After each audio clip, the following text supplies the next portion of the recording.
कि जिसके पास 24 घंटा जो आपके लिए हाजिर रहे, जो दुख सुख में आपके साथ रहे, नगर पालिका के कायदे कानून जानता हो, नगर पालिका में विकास करवाए और इस बावड़ की सुध लेना वाला चाहिए। तो एक ही व्यक्ति है भाई वीरेंद्र वकील, मिल करके इसको वोट दे, ये जीतेगा। तो ये समझो कि आपकी जीत होगी और नगर पालिका में आप काम करवाने के लायक हो जाओगे। एक प्रश्न और कर लेता हूँ, बच्चा आगे कहेंगे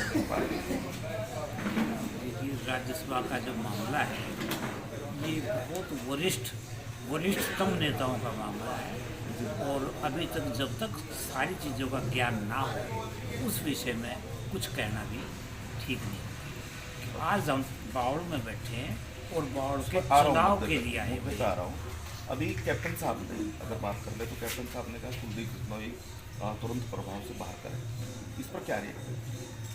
कि जो मैं तो ये मानता हूँ कि बिना सोचे समझे, बिना असलियत जाने ना तो किसी को बाहर करना चाहिए ना अंदर लेना चाहिए। पहले आप असलियत जान लो कि किसकी गलती है, किसकी, तभी तो कोई बात करे।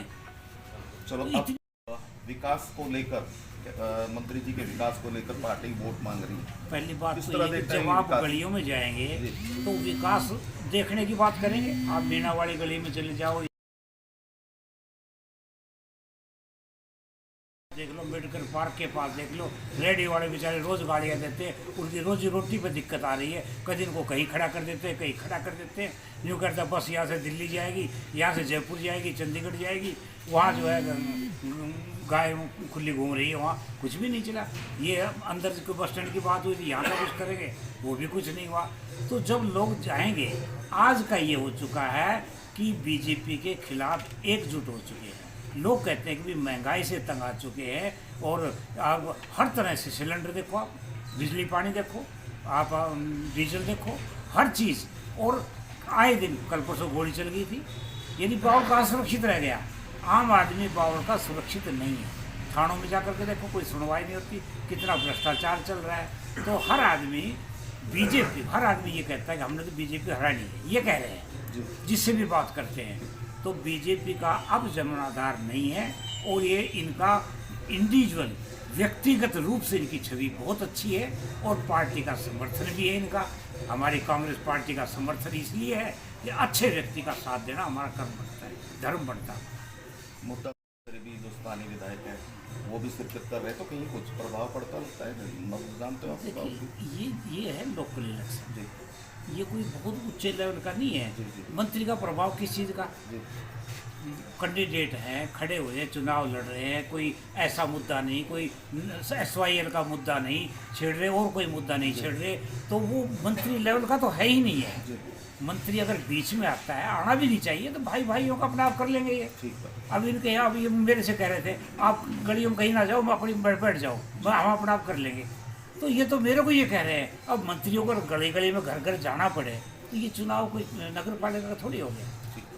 तो मैं तो समझता हूँ कि भी उनको गलियों में जाना पड़ गया, घरों में जाना पड़ गया। इससे आप समझ जाओ कि बीजेपी किस स्तर पर है। इसका मतलब जनाधार खो चुकी है। अब वो ढूंढ रही है जनाधार किस घर में मिलेगा, किस गली में मिलेगा, इसलिए जा रहे हैं। आज आप चले जाओ, जमादार बेचारे जो है काम करते, रात दिन काम करते हैं, क्या मिलता है? 1000 रुपये मिलता है, वहाँ से 1800 रुपये लेते हैं। किसी का PF में काट दिया, किसी की दिहाड़ी काट दी, किसी की हाजिरी लगा दी, किसी को नहीं दे दी। तो ये जो भ्रष्टाचार हो रहा है इसको कौन संभालेगा? कम से कम इसका गरीबों का तो ना खाओ।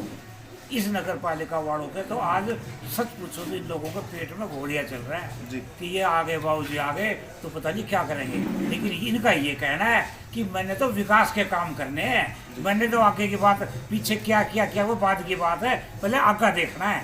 इन्हें तो आगे का काम करना है। धन्यवाद। गद्दी पकड़ चुका है प्रचार में, कहाँ खड़े हो, किस तरह क्या मुद्दे लेकर आप लोगों के बीच में जा रहे हो? देखो, मेरा चुनाव तो 15 दिन से ही हम जो मेरे साथी हैं, बुजुर्ग हैं, युवा है, हम तो 15 दिन से मेहनत कर रहे हैं, घर घर जा रहे हैं। मैं तो, मेरा मकसद है कि प्रत्येक जो मतदाता है, प्रत्येक परिवार है, उनसे सीधा मिल रहा हूँ मैं। पूरे कस्बे बावड़ का कोई प्रत्येक व्यक्ति ना रह जाए जो मेरे संपर्क में ना आए।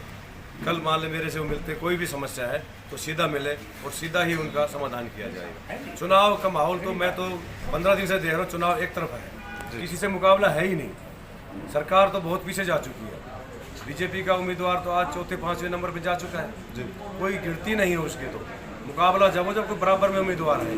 जनता का इतना प्यार सहयोग मिल रहा है कि चुनाव एक तरफा है। और 22 तारीख को आप देख नतीजे आएंगे, वो चौंकाने वाले नतीजे होंगे। जो जनता की आवाज़ है वो भगवान की आवाज़ होती है। और मुद्दे शहर, यहाँ स्थानीय मंत्री यहाँ रह रहा है, 7 साल से वो मंत्री MLA है, और अंदर शहर की हालत देखो क्या है। बावल एक ऐतिहासिक कस्बा है जो आज़ादी से पहले जिला रहा था, और आज बावल को तो खाली कर दिया गया। बस स्टैंड बावल से बाहर, कॉलेज बावल से बाहर, कोर्ट बावल से बाहर। अगर हमने 10 रुपये का एफिडेविट लेना पड़ेगा, हमारी बहन बेटियों को डोमिसाइल बनवाना पड़ेगा, तो हमें 3 किलोमीटर जाना पड़ेगा। जी ये इस मंत्री की साजिश है। अगर इस बावल को बिल्कुल खाली कर दो और इसको गांव बना दो, तो बावल में तो कुछ रहा ही नहीं। लेकिन जनता मुझे मौका देगी तो इस कस्बे का फिर उद्धार किया जाएगा, विकास में, स्ट्रीट लाइट में, हर तरह से। 6 महीने बाद जनता ये कहती कि हाँ अब बावल कुछ लगने लगा। तो मुझे तो जनता पे पूरा विश्वास है, और जनता ही भगवान का रूप है। मैं आम जनता के साथ लेके चल रहा हूँ। और डॉक्टर साहब ML रंगा का मैं धन्यवाद करता हूँ जो कांग्रेस पार्टी से मुझे समर्थन दिलाया। भूपेंद्र हुड्डा जी का मेरा समर्थन है, दीपेंद्र जी का है। और आगे के लिए भी हम डॉक्टर साहब की अगुवाई में एक टीम ऐसी मजबूत कर देंगे कि 2 साल बाद विधानसभा के चुनाव है, डॉक्टर साहब को कोई दिक्कत नहीं होगी। ये पूरी टीम, और बावल 84 की भी निगाह इस चुनाव पे है। ये चुनाव एक कस्बे का नहीं है, ये चुनाव विधानसभा की राह निश्चित करेगा। जो यहाँ से जीतेगा वही MLA बनेगा, ये देख लेना इस बात से। और जीत हमारी है, और आगे डॉक्टर साहब की जीत यहाँ से पक्की है।